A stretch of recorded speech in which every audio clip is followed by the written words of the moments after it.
Hello everybody and welcome. I'm so glad you're here. We'll greet people as they come popping in. So, this is Living Your Kick-Ass Life. I'm Dr. Bonnie Nussbaum, America's Kick-Ass Coach and the owner of Empowerment Coaching. I'm a clinical psychologist with almost 30 years experience working with people with anxiety, depression, etc. And I've been doing my coaching business for probably about 6 or 7 years. So, first of all, I have to tell you I'm so flippin' excited that I don't have to deal with half of the technology stuff that I typically have to deal with. Hey, Marlo, because my beloved guest is sitting right beside me, so we don't have to try to remote her in or anything. So I'm really excited about that. Although we did have a leg kind of fall off of the tripod right before we started. So that's kind of the nature of our beast. So today I'm interviewing Kailean Welsh, who is a holistic psychotherapist and wisdom leader. And something I want to clarify first is, oh, hello from the Yoop. Yes, and I hear you have cold weather. It's not all that warm here either. We are actually broadcasting live from Branson, Missouri. We are on vacation with another friend of ours, Betsy White, who is right now out walking some beautiful nature trails. So we thought we would do one live together, and that gives us an opportunity. Technology loves me. Yeah, right. But one thing I'd like to clarify before we go any further, because I'm thinking it might be one of the reasons that some people aren't volunteering to be guests on this show. I had someone say to me, why are you showcasing other coaches when you're a coach? And what I said to her is, first of all, this is a collaborative effort. I'm coming at all of this stuff. There's more than enough people to go around who need coaching, and the way someone else coaches is going to be very different than the way that I coach. And I think it's important that you get a variety of, you can see a variety of coaches and coaching styles, and then you can pick out who you resonate with, because the kinds of people who are Kailean's ideal clients are probably different than the kinds of people who are my ideal clients. So I don't view this as shooting myself in the foot like this person was suggesting at all. So some of you out there who love these interviews and have chosen not to do one with me because you're thinking, I might be thinking you're competition, that's crap. Call me up, let's do an interview, I'll showcase you, and we'll see what your unique gifts are that you have to offer the world. So, I'd also like to ask you to share this video with someone that you think might be interested. If you know someone who, I was talking about Kailean's beginning to her life story in terms of, hi Nora, in terms of starting out with a difficult beginning. You know, when you choose to move on with your life with 3 little kids, that's a pretty daunting process. And to go from there to where she is today, having just published her second book within this year, I think is pretty phenomenal. So if you know someone who's kind of discouraged in that difficult spot of life has taken turns that I didn't expect and I really need something to uplift me, share the video with them now so they can watch us live. Kailean, one of Kailean's more profound quotes, I think Kailean is an eloquent speaker, and one of her more profound quotes that I actually had Marlo turn into a really beautiful quote on our Facebook page here is, courage is the portal to higher vibrational states. And I think that's a beautiful lead in to what we're going to be talking about today. So I'm so glad you're here with me. This is exciting. I'm really looking forward to this interview. Well, I'm excited about it too, Bonnie. One, we've been having a great time together. I've admired Bonnie's work for a long time. And it actually, as you're talking about this idea of, you know, people maybe not being in a place in their life where they're very happy with things the way they are now, I guess I appreciate, it's kind of taken me back and thinking about where I've come from and what my life was like. And gosh, you know, all I got to say about that is, I think if we can be in Branson working on vacation, and I have had a phenomenal week. I mean, there has really been some really great things happening in my professional career this week while I'm on vacation. So I can't think of a more kick-ass life than having something like that happen. Awesome. Good. And we'll get to that. Let's plant the seed a little bit, though, in terms of, give us some background on yourself. What was the not so kick-ass part of your life? What was that like? Oh gosh, it's like, where did it all begin? I think that some of let me say that again. I think that from the time we're born, we start creating this identity, this idea of who we are and how we fit in and what's important, and really, who to trust and how we're supposed to behave. And I would say that, I don't know really quite where in that process I lost me. But I did find, so I spent most of my youth, middle school, high school years just trying to fit in, just wanting to be, I kind of wanted to fit in with the popular crowd, but I never did. I was the, pudgy girl with glasses, that was always my role essentially. And so, I did good. I was a smart girl. I had good grades and all of that kind of thing. I think I would have been defined as the nice girl. I really focused hard on doing the things that I was supposed to and tried to, I still find myself sometimes too much a little bit following the rules. We've been working on breaking a few of those this week. Yeah, some rules really don't need to be followed. Some rules really don't make a whole lot of sense. But anyway, so I went through life, and I really think what I was doing is I was looking for love. And I was really looking for love and acceptance, love and approval in a lot of the wrong places. And I guess I just want to throw in the line here because, I love my parents. I grew up on a farm in Iowa, a pretty idyllic lifestyle in many ways. Second oldest of 8 kids. But the thing that happens, I think, in a big family and in a busy family, I think these days, too, is it's hard to find enough individual attention for everybody. So I just kind of got lost in the crowd. I think that was just kind of how I was. And being the second oldest, I was trained to be responsible at an early age, take care of other people. And so again, I think that's how I kind of found my value, is when I could be helpful to somebody. Interesting that I'm in the line of work that I'm in then, of course. Yep. But so moving forward, I kept finding myself in these relationships when I did get into a relationship that probably wasn't the most healthy. And I ended up getting married several years after high school. That I went to, I got married, and I ended up marrying an alcoholic.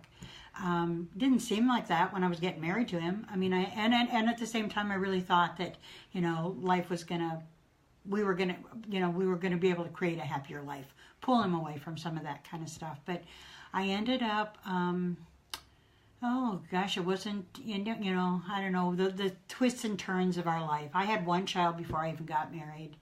I ended up having 2 more with this man who I married and who was an alcoholic. And I remember it just felt like my life just kept going on a downward slide. I couldn't seem to find happiness, for one thing. I just felt this great despair because it was like, I felt like I was a good person. I felt like I had tried hard to do the right thing, and I didn't understand how I had found myself in such a mess. And I really didn't know how to get out of it. I really thought that I was kind of stuck there. Here I am with 3 kids, 3 young kids, financially we didn't have, hardly anything. I worked hard. I had gone to college and gotten a degree, so I thought, God, I should be able to make a living. But it seemed like I couldn't come up with enough time, energy, everything to, raise the kids and make a living and create a nice home and take care of myself and have a good relationship. Just felt like it was all overwhelming to me, and I couldn't keep up. Yep. Well, and I'm wondering how many of the people who are listening either have that as a part of their history. I'm imagining there are heads nodding out there, or of someone who's near and dear to you who struggles with that. There's too many irons in the fire. There's more months than money. There's a sense of, what is wrong here? I'm working so hard and I'm not getting anywhere. Dishes and laundry. That's what I felt my life was. Exactly. Dishes and laundry. And then to try to talk about how much more someone can be, it doesn't chime for them. They don't get. Yeah. Because they're just struggling to stay ahead of the game. Yeah. Yeah. I think really in some ways what helped me or what saved me took a little deeper dive first. I mean, Okay, I really talk about that. Well, it was interesting to me looking back on it because I ended up starting going to a 12-step group. And I did that because, here I'm married to this alcoholic husband. But what I realized through the process of that is, number one, I chose him. There was a reason that I chose that man to marry, and there were some things then that I had to review about myself and why I chose him. And through the course of our marriage, too, as things got difficult, I found myself turning more and more to escape. And like, what kinds of escape? What would be the ways that you would step out of your real world for respite? And actually, as I say this, I think I probably had done that through much of my life. I mean, I think it started with food. Okay. It was a great escape. And then I would have to say cigarettes came next. Okay. Kind of a narcotic numbing there. And then I moved into marijuana. Okay. And that became, I would say cigarettes and marijuana were my best friends for a long time. Gotcha. I didn't want other people into my world. I didn't want them to see how ugly it really was. Because again, I think I had this image on the outside that things overall were pretty good. They weren't horrible anyway. Nobody really knew how really... Well, and when they aren't horrible, I think that's even more difficult, because if they were horrible, it's easier to step away. You feel like you have a reason to step away. But when they're that kind of middling existence, I think that makes it much harder to step away. Yeah. And again, this whole idea of, I don't know whether it was perfectionism or what, but just kind of this determination that you're going to make it work. That somehow, again, Catholic upbringing, you're not supposed to get a divorce, that, you're supposed to stay with it. And so I tried that for a while. I tried that for a long time. So what was the tipping point for you? What was the point where you said, oh no, this cannot go on like this anymore? That's a really good question. I think the tipping point is, I went to 12-step group with the idea that I was going to, thought maybe if I could figure out, I'd find some answers there that might really make a difference for us. And what I found there is I really had to start focusing on me and looking at some of my pieces in this. And as I worked with that and I, kind of getting back into my spirituality and really kind of making some choices for my own self-care, I just realized that I didn't know how to continue that. But I went to a therapist then too on top of that. I thought maybe, if I went to a therapist, they would give me some ideas on how to manage this or how to make some changes. And what I got was probably what I needed, but it sure pissed me off. I got what the guy said to me. It was a guy therapist, and this is the first time I've ever been to a therapist. And he sat with me and he said, I was pregnant with my third child, and fairly pregnant. I think I was probably 6 or 7 months along. And the guy says basically that, just seemed like I'd kind of gotten myself into a situation that I had to learn to live with. Ooh. And I said, what? No, I don't. Because when he said that, it was like, I'm stuck in this for a lifetime? No. I can't do that to me or my kids. I can't do that.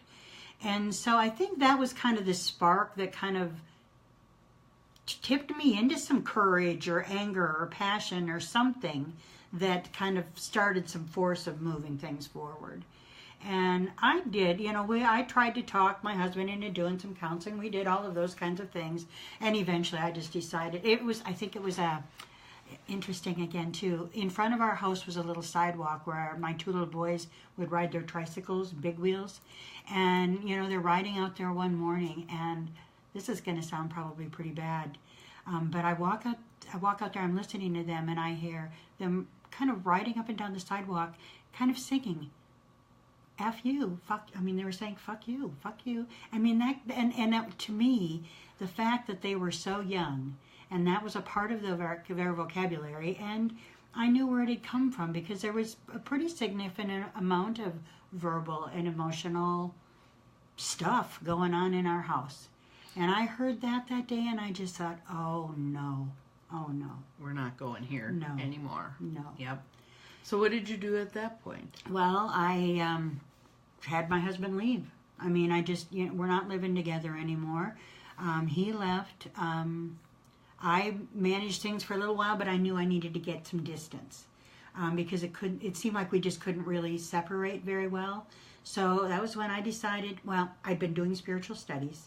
I'd had a friend that gave me a book called Gateway to Liberation. I thought, oh, I love the title in the first place. It's my way to freedom. Mm-hmm. And in the back of the book was a section about a place in Oklahoma called Sparrowhawk Village, where you could study. It was a metaphysical school. So they had courses on levels of consciousness and meditation and dream study and astrology and numerology and all different kinds of healing, energy healing modalities. And I just thought, oh man, that's fascinating to me. And I said, I'm going to see if I can get a job there. So I called them. They ended up calling me several weeks later and said, come on down, we've got a job for you. Yeah. So I packed up the 3 kids. I sold everything that I could. In fact, I left my brother to have an auction for me. Awesome. And Find a way, make a way, exactly. right? And I packed what I could into, I had a Ford Taurus station wagon. I packed what we needed into the back of that Ford Taurus station wagon, and off we went. And I thought, I'm creating a new life. But what I found, what I really think is really the support, the piece that gave me the support to do that was my growing spiritual structure, foundation, belief, reconnection with something greater going on that really opened the door. Awesome. Well, and how did people, like especially people in your family, I mean, most of us are raised with some kind of a faith, and when one of us decides to try something else or try several something else's, sometimes there's doubts from the family or questions from the family about, what are you doing? My family wondered that all along. I don't think that was a question that came up for them then, because at that point they were kind of like, I think I saw myself, in my opinion, of what they thought of me, was that I was kind of the black sheep already, and I was kind of like the, who knows what she's going to do next, and yeah, so it didn't feel like there was not a lot of fallout there. Gotcha. Okay. Although there was some question about, especially after I was down there maybe and started talking a little bit more, is this kind of a cult kind of thing, but it was a school, and there was a community that was centered around this school. And so I spent and me and the kids, we spent these next 9 years really, I would almost say cocooned. Granted that my kids went to public school and we were involved in the community and all of that kind of things, the community in town, but around the school was also this neighborhood, almost you would speak, that really were people who were spiritual seekers. And they were all on that quest of trying to understand, the universe and what's it all about, and some of the bigger pieces, some of these mysteries, intangible things that we don't really understand. And a lot of metaphysical, ancient wisdom kind of studies and teachings. And I was fascinated, so I sucked in as much information as I could, and I was determined to make a nice home, and we did. I think we had a really nice environment where we were at. And it was a great place for some healing for me and the kids. So what do you feel were the greatest gifts that you, to this day, have taken away from that period of time in your life? Oh wow, so many tools. I guess I know for myself now that there are so many spiritual tools that we can be using, and maybe they're not even spiritual tools. They probably should be called life tools, in my opinion, because they're things that we can use to make our lives better. Everything from the way that we think, managing our thoughts, emotion. I think I had shut myself off from emotion way back somewhere in my childhood. We didn't really feel, and good girls didn't get angry. And so I started really working with some of those tools, even things like color and light and sound and vibration and energy. I was sucking it all in because as a Catholic, I hadn't really heard a lot of those ideas before. And some of it felt kind of out there to me in the beginning. But I just kind of thought, I took that time to explore. And certainly I learned a ton of things that I use daily. Awesome. Wonderful. So now let's talk about daily. Let's talk about fast forward a number of years and beginning to really step into living your kick-ass life. What's going on now? What's different? What do you think got you to where you are now? Oh gosh, just so many pieces. I mean, I think life itself prompts us. And that is what to me, that's what grace is when certain life events happen or turn us a different direction or kind of push us in a certain way. Can you give us some examples of that for yourself? Well, I guess probably one of the first turning points, and I don't know, was it a moment of grace or is it a moment of, I don't know what it was, but okay, I remarried while I was in Oklahoma. I met a wonderful man in this community that we lived in, and we got married, and let's see, about I don't know, after we got married, we ended up having a stillborn daughter, and that seemed like it kind of like stuck him spinning out of control.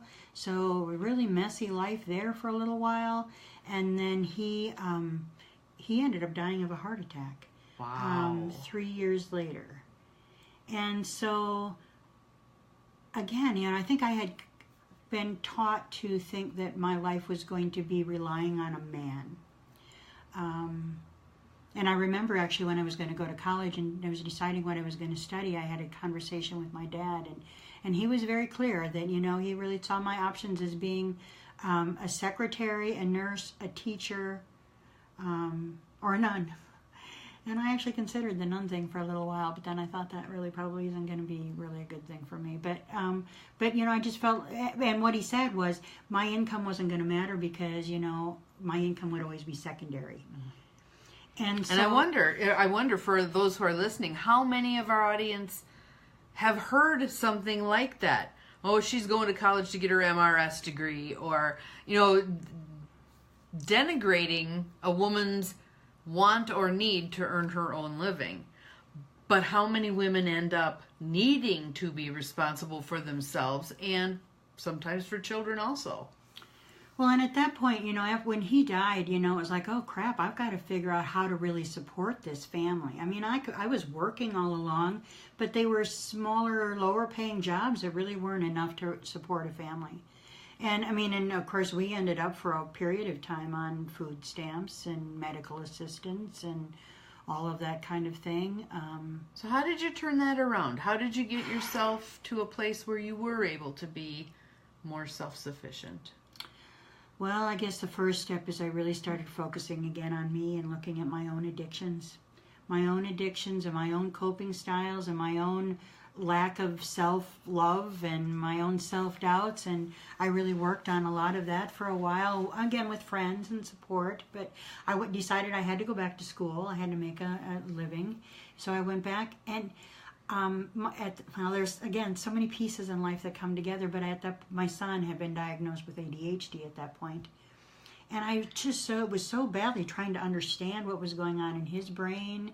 I felt like the psychotherapy stuff that we'd been going through with him really wasn't getting us anywhere. They were adding on more medications, and so I thought, okay, well, I'm going to go figure this out. So I went back to school to get my degree in counseling psych, my master's in counseling psych. Okay, and partially to help work with your son. To help figure out my son, to help kind of figure out myself, to kind of even figure out what had gone on with my husband. I mean, I was like, how do we support people through some of these life challenges? And because it seems like the support really wasn't adequate. Agreed. And I think that's one of the things I always laugh about when someone asks me, well, why did you go into psychology? I always say, to figure myself out. I wanted to know why this was happening or why I thought that. Or it really was about self-discovery. Mm-hmm. So my goal from there then was that I was going to figure out how to put spirituality and psychotherapy together. Because as I got really working with psychotherapy, I really discovered, and I kind of wondered about this, but it really became clear to me that psychotherapy was intended to be the study of the soul. And it grew out of kind of indigenous shaman and the wise people. But it really got off track with the medical model.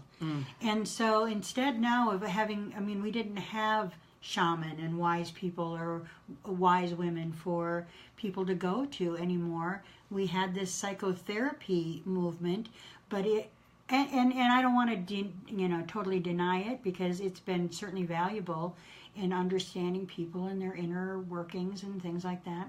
But it became, with the medical model, I think it became a little too scientific and a little too focused on medication. Yeah. And we kind of lost some of the human qualities of it and the heart and soul. Yeah, we lost the bigger picture of, what gives people's lives a meaning. What gives them value? What is the purpose of human life? Right. I mean, why are we here? What are we doing? Right. And I like to say that my experience after 30 years of doing psychotherapy, and I'm sure you'd probably agree, a vast majority of anxiety and depression that's out there, those are symptoms of a deeper issue. Something, we're not on our path, we're not in alignment with what we came here to do, and that's where those issues come up.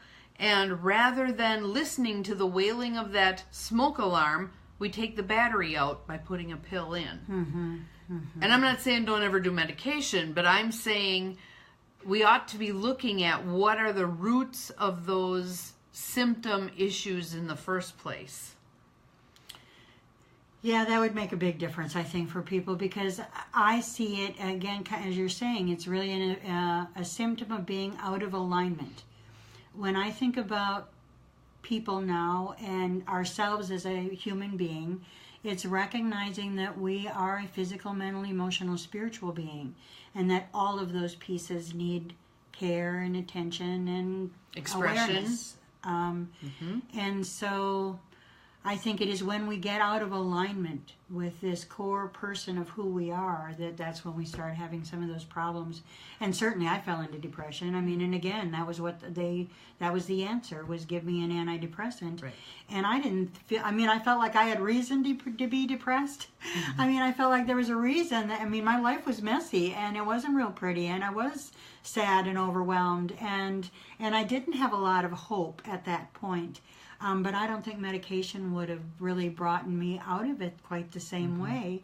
It was doing the inner work that really made a difference. So talk about your inner work. What have you done, and then how do you do that with other people now? What kind of inner work do you do? Well, I think it was a challenge in some ways for me too, because I didn't really know how to do it. I didn't know where to get it.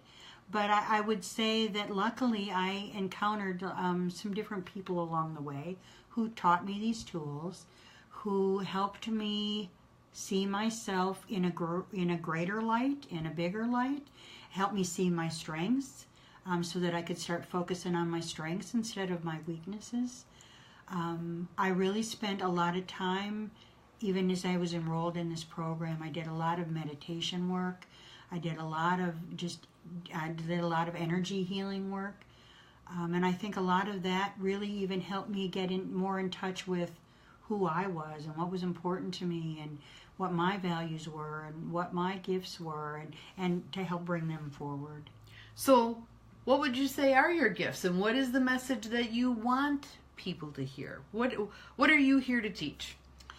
Well, I think that I'm here to teach that life can be so much better, that we are a spiritual being having a human experience.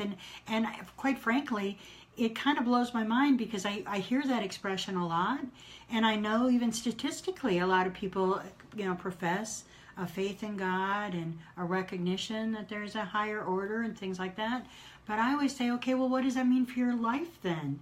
How does that impact the way that you live and how you treat yourself and how you interact with others and how you go about your day and even what you decide to spend your time doing? So I want people, the main thing that I want people to work with is, there's a bigger picture. You're not just a consciousness in a body, that ends somehow. There's a much bigger picture. Right, and you're not operating in isolation. We're part of a fabric. We're a thread in a fabric. We are a thread in a fabric, and I have come to understand, well, I better rephrase that, because I have come to understand that there's kind of a quote that I go to, and it's old-fashioned sounding, but essentially it goes, I've come to understand that the universe is not only as queer as I think it is. It's queer, or queerer than I believe. It's queerer than I can believe. I can't understand. I don't know. Yep. I don't know the answers to this. I don't know how to define God or even greater, what's greater out there. But boy, all I have to do is like look around and see the multitude of species of flowers or butterflies or animals, or I see the miracle of human life, and I know the intangibles. I know the value of love, and I think a lot about the phrase, God is love. And back in Oklahoma, I had a teacher there that talked a lot about love is lots of vital energy, and I thought, well, I don't really understand what she's talking about. But I get it now, because it really is an energy that lifts and moves and kind of is the glue. I really think of love as a glue that kind of holds everything together. Whether you kind of want to call it a love energy or a life force energy or some kind of creative source energy, I don't know exactly what it is or how it is. But one of the things that I find most fascinating now is how quantum science is really kind of bringing forth some greater evidence of what some of the metaphysical teachings that I studied so long ago. Exactly. I mean, yes. It's ancient science and metaphysical Yes. science are coming together. Absolutely. And I think always, when we are creating at the cutting edge of our current understanding, people will write it off as crazy, queer, nuts, whatever, folly. But it doesn't take long, 10, 15, 20 years, and it's mainstream. Because we've advanced so much that we now understand whatever that is so much better. So don't worry about it if your thing that you're here to do makes you think that people are going to think you're crazy. Rock on. Then you're probably right where you need to be. That's that cutting edge where the magic happens. Yeah, I think that is. I mean, and I think that's what we need to do is we need to keep moving forward.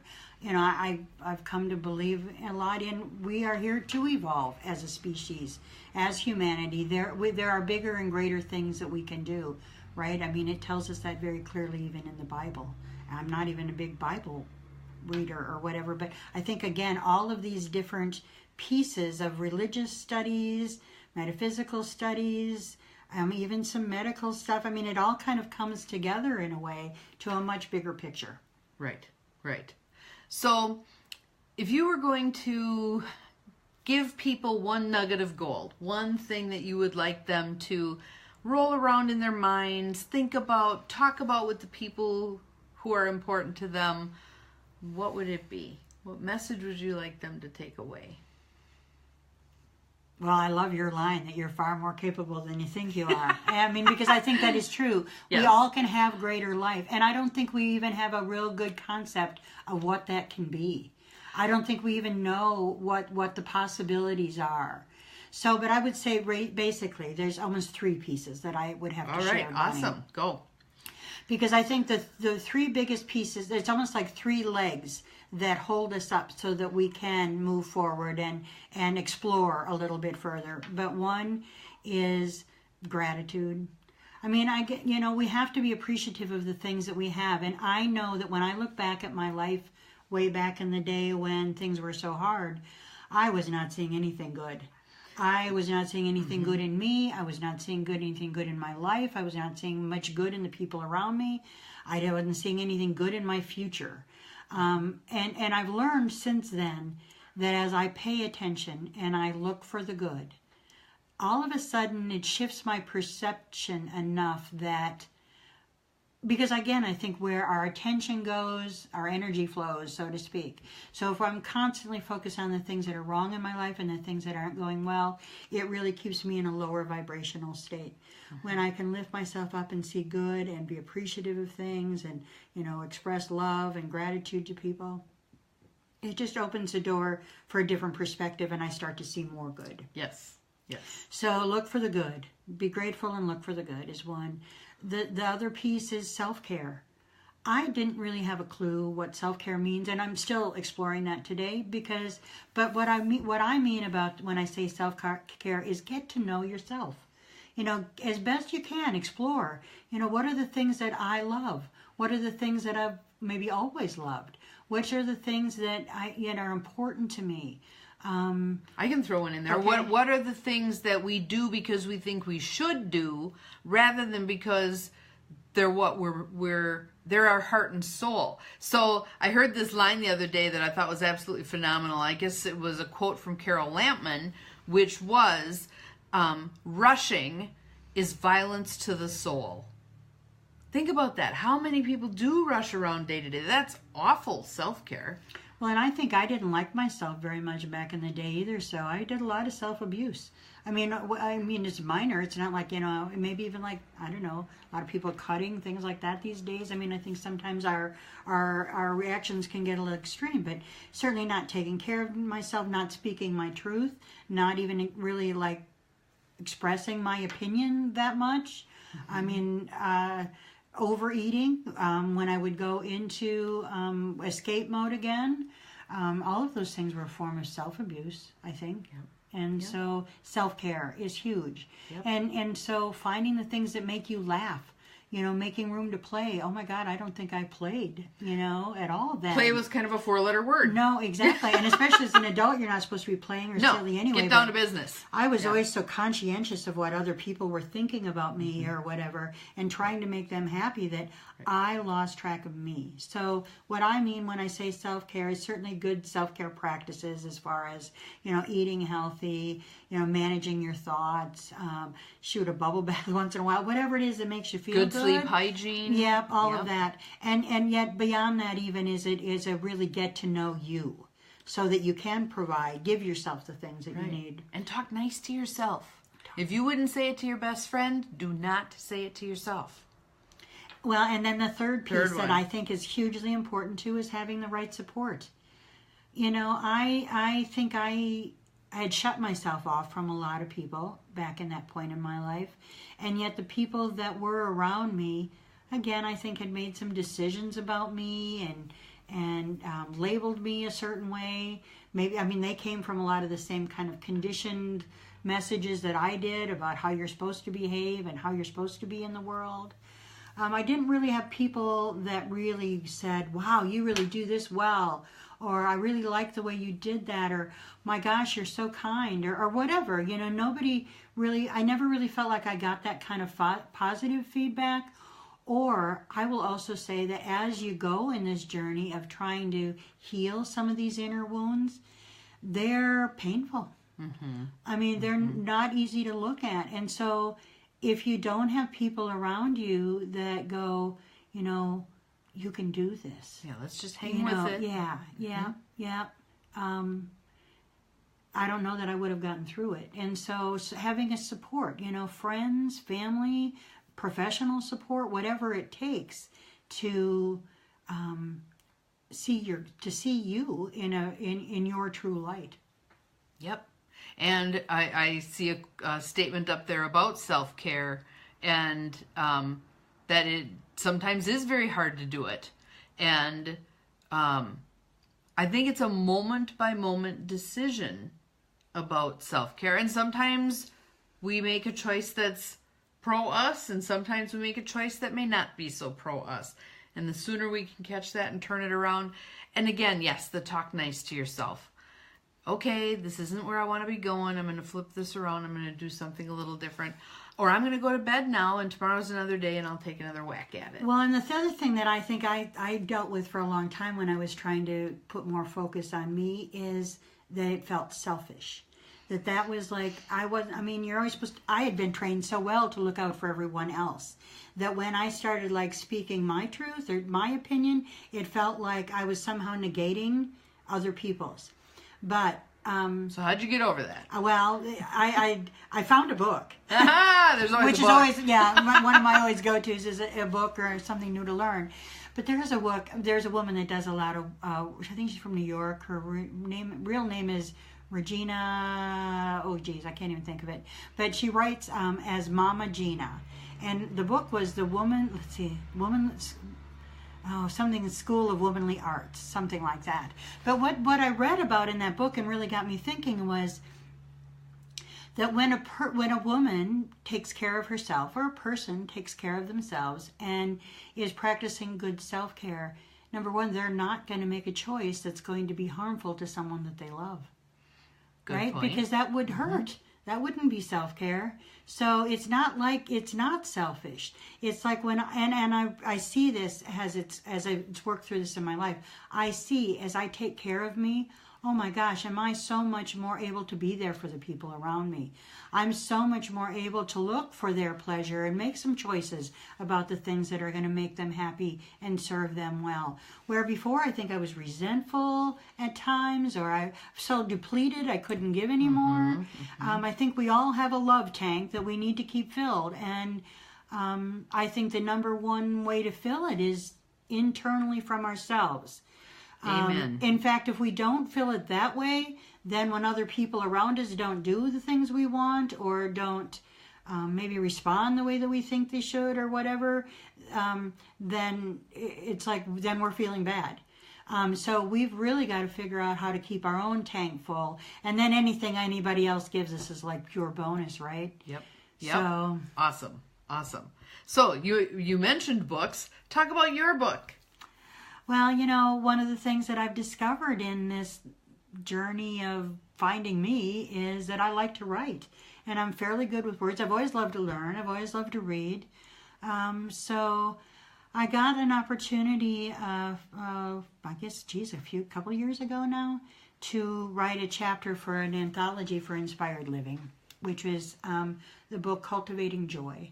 And that was my first writing experience. And in some ways, again, these are really healing writing opportunities. And again, that's a really good tool for a person to use to really gain some self-awareness, is to write about some of these experiences that you have.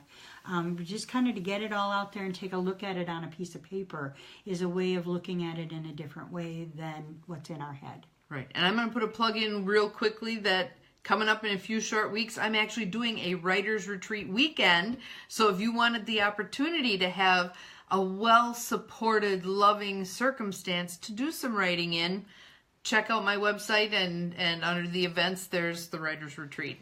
Yeah. Thanks for the segue, dear. Okay, perfect. I'm glad that worked. Yeah. So anyway, that was the first I'd written a chapter, and that was good. It felt good, and it was well received, and I guess even prior to that, I'd been fascinated with a woman in my local history. I grew up in a little town called Lansing, Iowa. It's right in the northeast corner of Iowa, right on the Mississippi River. It's beautiful. It is a beautiful area, and there's a park there, a hill, river bluff that's called Mount Hosmer, and I'd always been wondering how that got its name and things like that. So I started doing some research on this woman, and of course I didn't have a lot of time to do it very much, so I'd learn something and I'd kind of put it in my head, or maybe take some notes and put it in a drawer and kind of put it away. But over time, as I discovered this woman more and more, it felt like well, at the time of my life, I had been going through a process again. Life keeps changing, is it right? Again, and you asked for a moment of grace, but here would be another one when I got fired from my job. Not fired, I got laid off. The program that I was working for as a therapist, I'd finished school, got my degree, trying to figure out how to put psychotherapy and spirituality together, couldn't figure quite how to do it, managed care and insurance, and it just seemed like it was a mucky mess, and I didn't really know what to do, but I got my 3,000 hours in, I got licensed, trying to figure out how to do this. And the thing that's interesting, too, about this is I got to go back for a minute, because when I was living in Oklahoma, and I'm, connecting with this friend who saw me for the truth, really supported me moving forward. But anyway, I'm living there, and we used to talk about how we were going to create this retreat center. And where people could go to classes and learn and understand spirituality in a new way, and really have a new experience of spirituality again, that felt supportive and encouraging. And so our plan for that was we were going to put that together the year that my daughter graduated, because I felt like financially I had to make sure, couldn't take any risks. I had to make sure that I had food on the table and everything like that taken care of. And so I decided, okay, 2011. So that was the year that we talked about, that we were going to open this retreat center. Well, in December of 2010, I got laid off from my job. The program that I was working for was discontinued, and it was like, okay, so now what do I do? And so I'm in this, spin of, okay, what do I do? And I'm thinking about, can I do this? Can I can I start a private practice? And how am I going to get spirituality in there? And what am I going to do with this whole messy insurance thing, which I really don't like, and I don't think it's supportive to people. People come for sessions, but they're not really engaged in the sessions because they're not really invested in a way. So anyway, I was seeing a lot of problems there, and I thought, how am I going to do this?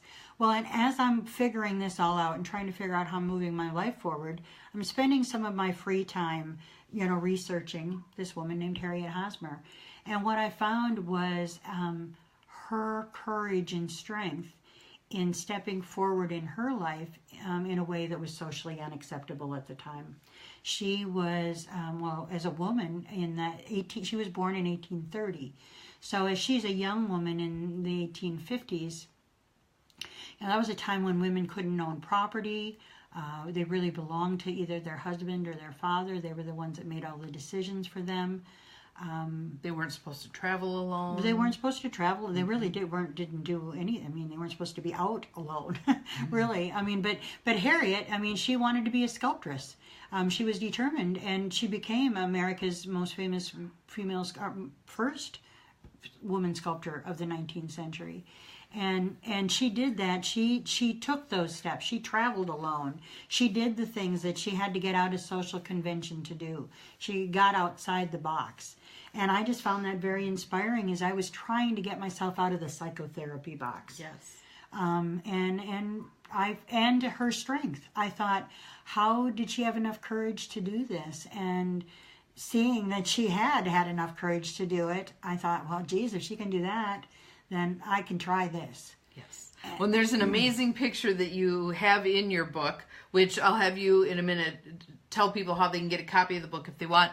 But it's a picture of Harriet up on this huge staircase working on one of her sculptures, which is a full-sized male sculpture, but it's like, I don't know how many times bigger than life size. And here's this little woman standing on these steps, and she's created this amazing sculpture.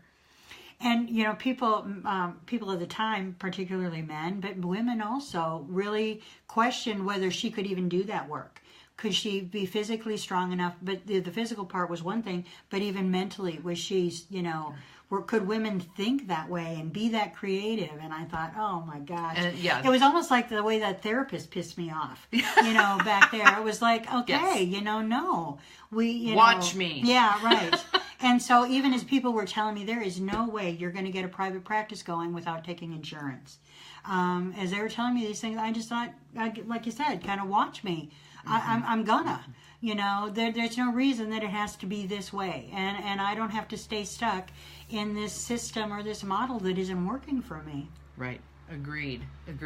So it is a wonderful book. It's a wonderful read. So if someone wanted to get a copy of the book, how would they go about doing that? Okay, well, first of all, I'll tell you the title of the book is Blazing a Trail, The Unconventional Life of Harriet Hosmer. And the book is available, I'm at a website.